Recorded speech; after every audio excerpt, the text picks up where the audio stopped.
langkah-langkah serta kekurangan dan kelebihan. Sebelum masuk pada pembahasan, izinkan saya memperkenalkan diri terlebih dahulu.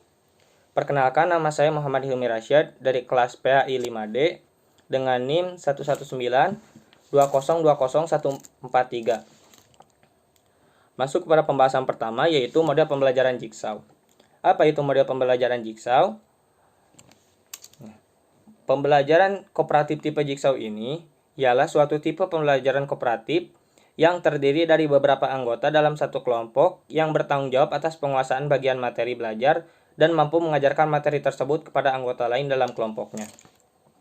Nah, Jigsaw ini pertama kali dikembangkan dan diuji cobakan oleh Elliot Aronson dan teman-teman di Universitas Texas. Kemudian diadaptasikan oleh Slavin dan teman-teman di Universitas Johns Hopkins. Teknik mengajar Jigsaw ini dikembangkan sebagai model cooperative learning. Teknik ini dapat digunakan dalam pengajaran membaca, menulis, berbicara, ataupun mendengarkan. Dalam teknik ini, guru memperhatikan skema atau latar belakang pengalaman siswa dan membantu mengaktifkan skemata ini agar bahan pelajarannya menjadi lebih bermakna. Selain itu, siswa juga bekerja sama dengan sesama siswa dalam suasana gotong royong dan mempunyai kesempatan untuk mengolah informasi dan meningkatkan keterampilan berkomunikasi. Model pembelajaran kooperatif tipe Jigsaw ini merupakan tipe model pembelajaran di mana siswa dikelompokkan dalam kelompok kecil yang terdiri dari 4-6 orang secara heterogen dan bekerja sama saling ketergantungan yang positif. Juga bertanggung jawab atas ketuntasan bagian materi pelajaran yang harus dipelajari dan menyampaikan materi tersebut kepada kelompok yang lain. Jadi Jigsaw ini didesain untuk meningkatkan rasa tanggung jawab siswa terhadap pembelajarannya sendiri, juga pembelajaran orang lain.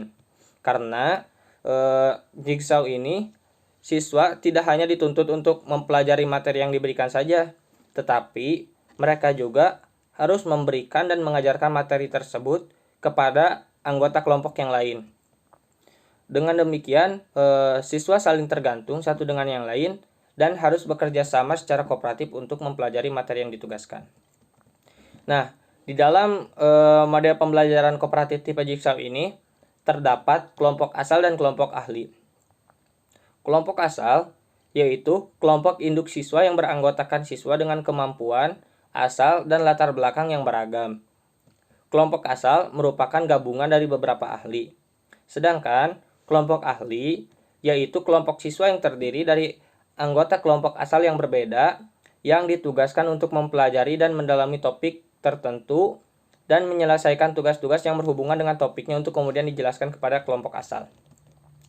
Jadi para anggota dari kelompok asal yang berbeda bertemu dengan topik yang sama dalam kelompok ahli. Jadi karena di dalam kelompok asal itu setiap anggota memiliki tugas yang berbeda-beda.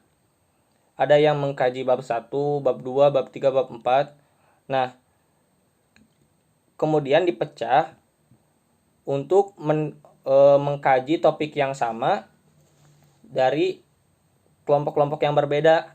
Itu disebutkan itu merupakan kelompok ahli, disebut juga dengan kelompok ahli. Kelompok ahli ini berdiskusi dan membahas materi yang ditugaskan pada masing-masing anggota kelompok, serta membantu satu sama lain untuk mempelajari topik mereka tersebut. Jadi, karena di kelompok ahli ini mempunyai materi yang sama setiap anggotanya, maka mereka masing-masing ini saling membantu satu sama lain untuk mempelajari topik tersebut. Berbagi sudut pandang tentang pemahaman apa yang mereka pahami tentang bab yang ditugaskan kepada mereka. Nah, setelah itu, para anggota kelompok tersebut kemudian kembali kepada kelompok asal dan mengajarkan pada teman sekelompoknya apa yang telah mereka dapatkan pada saat pertemuan di kelompok ahli. Nah, selanjutnya ialah langkah-langkah metode pembelajaran Jigsaw. Apa saja langkah-langkahnya? Yang pertama ialah pembelajaran Jigsaw ini diawali dengan pengenalan topik, yaitu guru menuliskan topik tersebut di papan tulis dan menanyakan kepada peserta didik apa yang mereka ketahui mengenai topik tersebut. Kegiatan ini dimaksudkan untuk mengaktifkan skemata atau struktur kognitif peserta didik agar lebih siap menghadapi kegiatan pelajaran yang baru. Yang kedua ialah langkah kedua, siswa dibagi menjadi beberapa kelompok sesuai dengan jumlah topik yang akan dibahas yang memiliki kemampuan akademik yang heterogen. Kelompok ini dinamakan kelompok asal, sebagaimana yang tadi saya jelaskan sebelumnya. Lalu yang ketiga, masing-masing anggota kelompok asal mengambil undian untuk menentukan topik yang akan dibahas. Yang keempat, dari undian yang telah mereka ambil, peserta didik yang mendapat undian pertama maka akan membahas topik pertama, sedangkan yang mendapatkan undian kedua maka akan membahas topik kedua, begitu pun seterusnya. Kelompok ini dinamakan kelompok ahli yang bertanggung jawab untuk mengkaji secara mendalam topik yang mereka dapatkan. Lalu setelah selesai, peserta didik dari masing-masing kelompok ahli kembali ke kelompok asal untuk membagikan pengetahuan yang mereka dapatkan dari kelompok ahli. Kemudian yang terakhir ialah sebelum pembelajaran diakhiri, diadakan diskusi dengan seluruh kelas. Selanjutnya, guru menutup pembelajaran dan memberikan review terhadap topik yang telah dipelajari. Lalu ada dua cara strategi dalam jigsaw ini. Yang pertama ialah pengelompokan secara homogen. Sebagai guru, apabila kita ingin mengambil pengelompokan secara homogen ini, yang harus dilakukan ialah kelompokkan para peserta yang memiliki kartu nomor yang sama. Misalnya, para peserta akan diorganisir ke dalam kelompok diskusi berdasarkan apa yang mereka baca. Oleh karena itu, semua peserta yang membaca bab 1 dan bab 2 akan ditempatkan di kelompok yang sama. Nah, kelebihan pengelompokan homogen ini ialah pengelompokan semacam ini memungkinkan peserta berbagi perspektif yang berbeda tentang bacaan yang sama, yang secara potensial diakibatkan oleh pemahaman yang lebih mendalam terhadap salah satu bab. Potensi yang lebih besar untuk memunculkan proses analisis daripada hanya sekedar narasi sederhana. Jadi kelebihannya itu dikarenakan setiap kelompok ini mempunyai materi-materi yang sama, maka ini menjadikan nilai tambah ya kepada pemahaman kita, karena hampir setiap anggota walaupun mempunyai tugas yang sama, materi yang sama, tetapi dalam segi pemahaman tentu berbeda-beda. Nah, ini menjadi keuntungan dari pengelompokan homogen. Lalu yang kedua ialah pengelompokan heterogen. Sebagai guru, apabila kita ingin melakukan pengelompokan secara heterogen ini, ialah dengan cara tempatkan para peserta yang memiliki nomor yang berbeda-beda untuk duduk bersama. Misalnya, setiap kelompok diskusi memungkinkan akan terdiri dari 4 individu. Satu yang telah membaca bab 1, satu yang membaca bab 2, dan yang lainnya. Jadi pengelompokan heterogen ini dalam setiap anggotanya itu mempunyai kemungkinan yang berbeda-beda ya. Nah, kelebihan dari heterogen ini ialah memungkinkan per-instruction dan pengumpulan pengetahuan, memberikan peserta informasi dari bab-bab yang mereka tidak baca.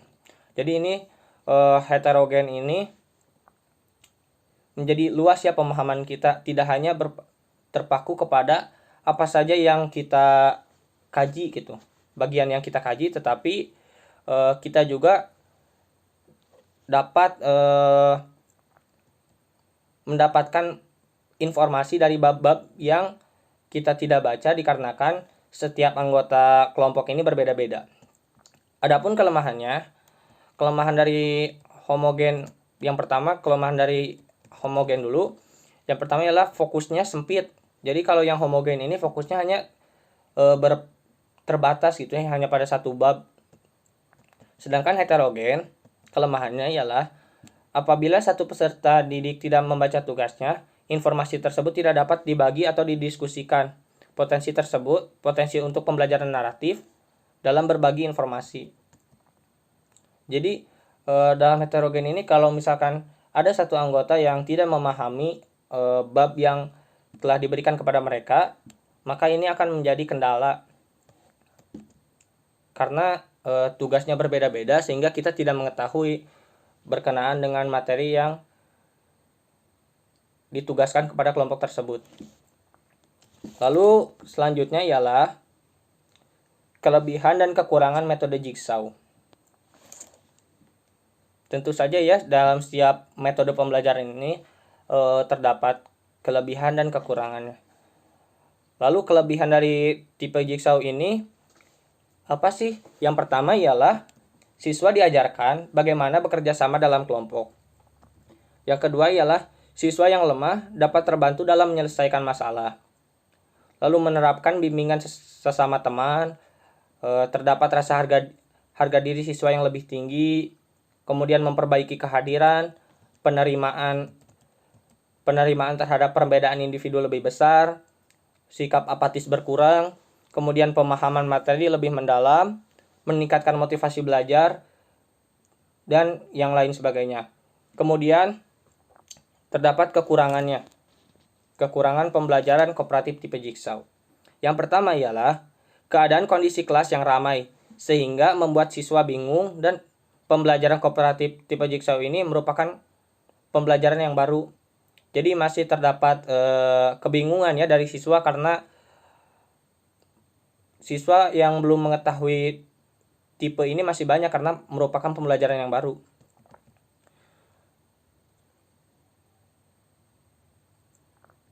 Lalu yang kedua ialah jika guru tidak meningkatkan agar siswa selalu menggunakan keterampilan kooperatif dalam kelompok masing-masing, maka dikhawatirkan kelompok akan macet. Jadi ini perlu guru juga mempunyai peran penting ya dalam kesuksesan pembelajaran tipe jigsaw ini, meskipun kebanyakan aktivitas atau yang dilakukannya banyak oleh murid, tetapi peran guru juga besar di sini. Yang ketiga ialah siswa lemah dimungkinkan menggantungkan pada siswa yang pandai. Ini jelas ya. Jadi apabila contoh di dalam kelompok ahli ada siswa yang lemah, maka dalam pemahaman, dalam segi penjelasan ataupun hal-hal yang lainnya, siswa yang lemah ini pasti akan menggantungkan pemahamannya atau meniru dari pemahaman, mengikuti pemahaman dari mereka yang pintar, siswa-siswa yang pandai. Lalu yang keempat ialah jika jumlah anggota kelompok kurang akan menimbulkan masalah. Misal jika ada anggota yang hanya membonceng dalam menyelesaikan tugas-tugas dan pasif dalam diskusi. Lalu yang terakhir ialah membutuhkan waktu yang lebih lama, apalagi bila ada penataan ruang belum terkondisi dengan baik, sehingga perlu waktu merubah posisi yang dapat menimbulkan gaduh serta butuh waktu dan persiapan yang matang. Nah, ini juga perlu menjadikan persiapan yang berlebih gitu. Ketika seorang guru ingin menerapkan model pembelajaran tipe jigsaw ini. Jadi harus ada persiapan sebelumnya. Karena jika ketika pembelajaran jigsaw ini dilakukan tetapi belum ada persiapan, maka akan membutuhkan waktu yang berlebih. Karena tipe jigsaw ini merupakan tipe yang berkelompok gitu. Nah, mungkin cukup sekian apa yang bisa saya sampaikan. Apabila ada kekurangan dan kesalahan, mohon dimaafkan. Wassalamualaikum warahmatullahi wabarakatuh.